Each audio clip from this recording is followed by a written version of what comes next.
It's pretty clear to see America is on the way down, China's on the way up. But like you mentioned, America could rebound and we could come back up, just like any one of us can in our own personal lives.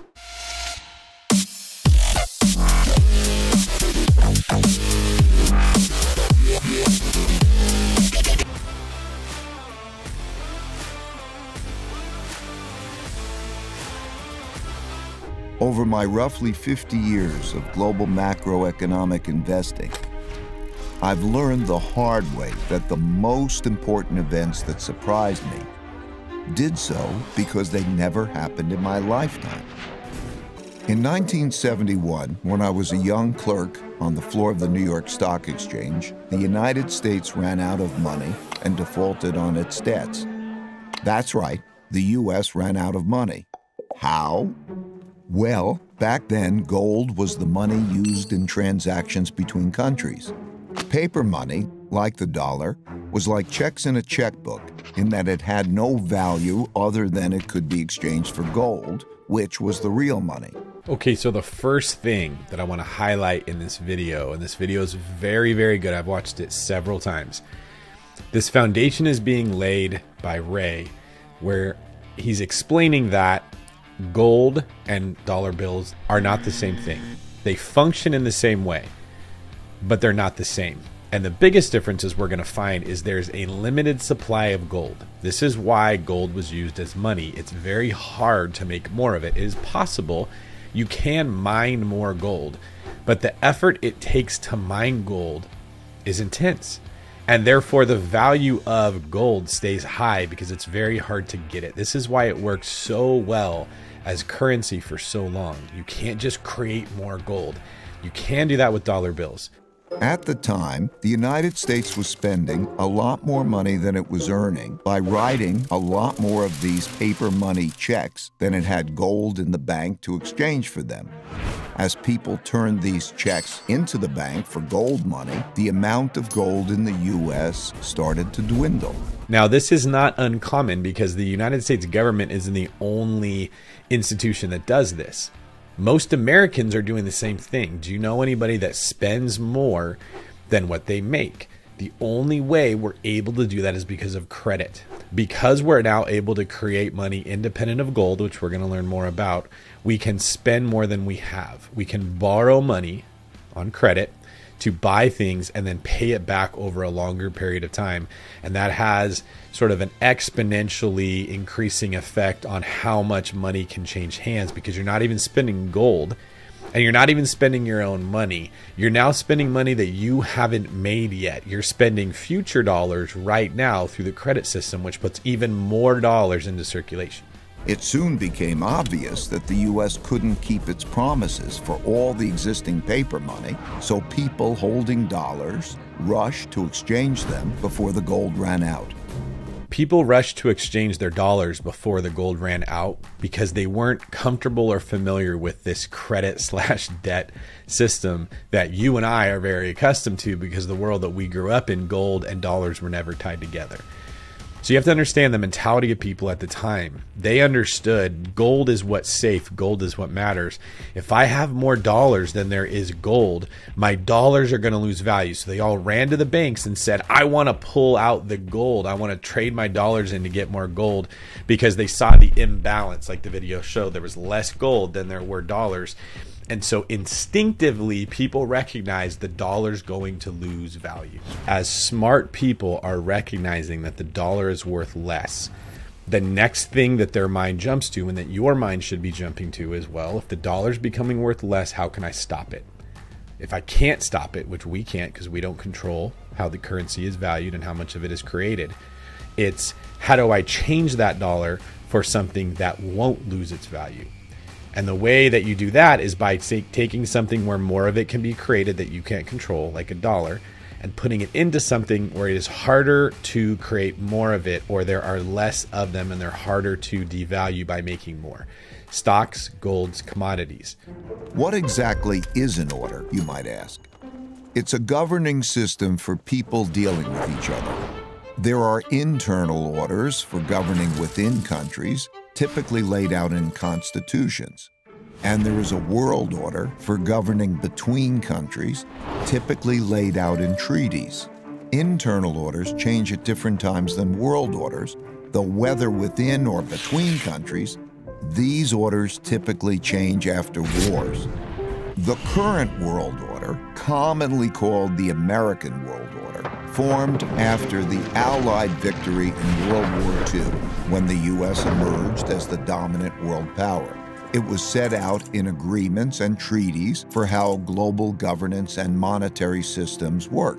I think this is a good point. I've sort of understood that since I was a kid, but I don't know how many other people think of it like this. America emerged as the world order that we know it as today after World War II. The rest of the world went to battle with each other and beat the crap out of each other. They destroyed their countries, they destroyed their economies, they lost all their wealth. It is massive amounts of money that go into fighting a war. In a sense, we held back, we let everybody else destroy each other, and then we walked in, cleaned up the mess, and we were in a great position while all these other countries were completely devastated and destroyed. So while they had to rebuild, we just shot right to the top, and we've been there ever since. Now, it's been a long time since then. So in many ways, these countries that destroyed themselves have been rebuilding and rebuilding and rebuilding. And you're going to see that many of these are now becoming dominant world powers where we have not been getting stronger. These changes take place in a timeless and universal cycle that I call the big cycle. I'll start with a quick overview. Okay, let's take a second to look at the screen here. We see that when a new world order is established, it starts a rise. You have a period of peace, prosperity, and productivity. Consider America right after World War II. You then get into productive debt growth. Ray sort of captured this in the beginning when he talked about how gold and the dollar were split. That allowed debt to create wealth unnaturally and faster than it's kind of like steroids. You can get really big, but there's going to be a price that you're going to pay later. It's not natural. Then you hit a financial bubble and a big wealth gap.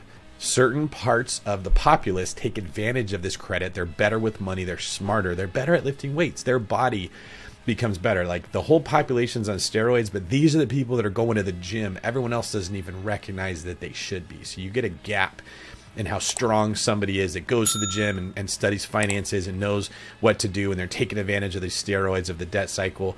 And the people who don't even realize they should be going to the gym, that they could be building wealth, they don't have financial literacy, they don't have fitness literacy. And you get a big gap between them, which causes resentment. But after the financial bubble, you see that a reserve currency is established. And this is important to maintain the ability to keep making debt out of nothing, to keep devaluing the currency, to keep creating inflation. And then you see that in order to maintain their status as a world power, that the dominant country overstretches. They start putting embassies and businesses and interest in other countries. They start fighting more and more wars in order to sort of maintain their dominance. But that becomes very expensive, and so they keep printing more money to be able to pay for this. But they're getting stretched thin as their currency continually loses power. It then comes to printing money and producing more credit, and that's when it becomes desperate, like, oh my God, we're going down. We have to just, what have we done before? We printed money, print even more of it, and inflation goes crazy. That leads to revolutions and wars with other dominant world powers, and then one of those powers will win, which leads to debt and political restructuring, and then you have a new world order. So I know the phrase new world order is often kind of associated with nutcases that are into conspiracy theories. That's not what I want you to hear. When you hear new world order, just think new dominant power who's sitting at the top, new apex predator at the top of the food chain. Values change from generation to generation during the rise to the top, from those who had to fight to achieve wealth and power to those who inherited it. They're less battle-hardened, steeped in luxuries, and accustomed to the easy life, which makes them more vulnerable to challenges. The golden era of the Dutch Empire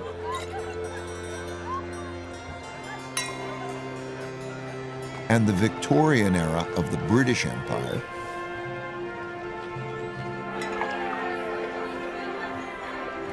were such high prosperity periods like this. As people get used to doing well, they increasingly bet on the good times continuing and borrow money to do that, which grows into financial bubbles. Can anyone here say they've continued to bet on things getting better and better and better, and that's why they stopped working so hard? Can any of you who's listening to this right now be like, yeah, I live in America. My government's supposed to take care of me. They should provide education. They should provide health care. They should provide stimulus if the economy's bad. They should be taking care of me. Well, it's easy to think that way, like Ray is saying right now, because for so long we've been so strong, there's been plenty to go all around. But that is the attitude that leads to a country declining. When all the members of the country stop working, the country stops being productive. And as you've seen in your personal life, if you stop being productive, you're going to lose your wealth. The same is true for the group as a whole. Naturally, the financial gains come unevenly, so the wealth gap grows. Wealth gaps are self-reinforcing because rich people use their greater resources to reinforce their powers.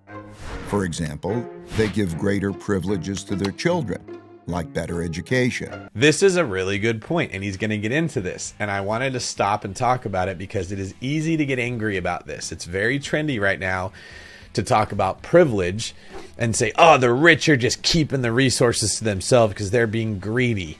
It's no different than anything else in life. The person who went to the gym when all of us were on steroids because of the stimulus that we talked about gets stronger. Because they're stronger, they can stop the weaker person from getting to the bench press machine. They can say, no, I'm going to use it, so I'm going to keep getting stronger, and you have to wait till I'm done, which may never happen. So this is just a principle of life. When you have the strength, it's easier to stay strong than it is to get strong. Most empires have their time in the sun and inevitably decline. Reversing a decline is difficult because that requires undoing a lot that's already been done, but it's possible. By looking at these indicators, it's pretty easy to see which stage of the big cycle an empire is in, how fit it is, and whether its condition is improving or worsening. As for what we need to do, it comes down to just two things: earn more than we spend and treat each other well. So like people who want to get fit, let's get on the program and improve our vitals. Let's do that individually and collectively. Okay, Ray's giving us the prescription right now of the doctor. It's pretty clear to see America is on the way down, China's on the way up. But like he mentioned, America could rebound and we could come back up, just like any one of us can in our own personal lives. Now, what would that take? Well, we would have to stop printing more dollars. We would have to pay down our debt. We would have to have limited prosperity and a decreased quality of life as we paid off our debt. Just like if your credit card became way too high and maxed out and you owed $100,000, your quality of life would decline as you paid it off. So a lot of people ask the question, David, what's going to happen with the economy? And I don't have a crystal ball, I don't know, but this tells me how to tell where it's going to go. If we continue spending more than what we are bringing in, the reserve currency that we currently have of the country, the dollar, is going to become weaker. More inflation is going to take place, and a bigger disparity in wealth is going to be created in our country. In that road, what I'm recommending is that you take on debt. It doesn't sound good, but I mean, you take on good debt. You buy assets like real estate and you borrow money to do it, and you pay that money back with cheaper dollars that inflation's creating. The risk I'm taking in going that road is, what if America turns around and gets healthier?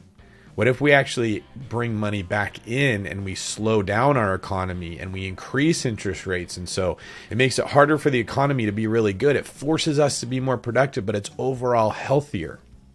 In that case, the debt that I took on is going to be dangerous. It's heavy. I got to carry a very heavy weight. I'm not paying it back with cheaper dollars anymore.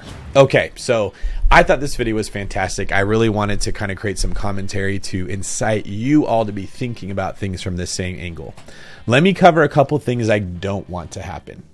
I don't want panic Don't watch this and say, oh my goodness, the sky is falling, and Chicken Little your way into a problem. It does appear we're on a decline. It doesn't know what point we're actually at that decline. And I don't think we're in a position where it's too late and everything's falling apart. We still have a long ways to go before we're as bad as most of the countries that are in the world around us, maybe even more than my lifetime. So my advice to you is that you invest your money wisely. You put it in assets that are likely to grow. You don't expect the dollar to hold its value. You make your money work for you, and you continue to build your skills. I don't think this is the time to quit your job unless you're going to use that time to be more productive. I'm going to give you the opposite advice of what a lot of people say, which is buy real estate, never work again. This is not the time to do that. America's not on the incline, it's on the decline. Look, I don't want all of this inflation. I don't want the steroids to be in the water source, but it's there, which means if you work out right now, if you go build wealth, you will get stronger because of it than you ever could without it.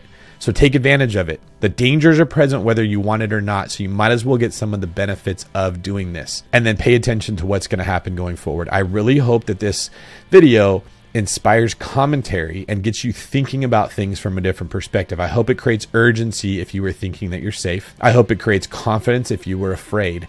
And I hope that it opens your eyes to being strategic if you were just thinking of like paint by number. What's the 1 step, then the 2 step, then the 3 step? You got to look broader than that.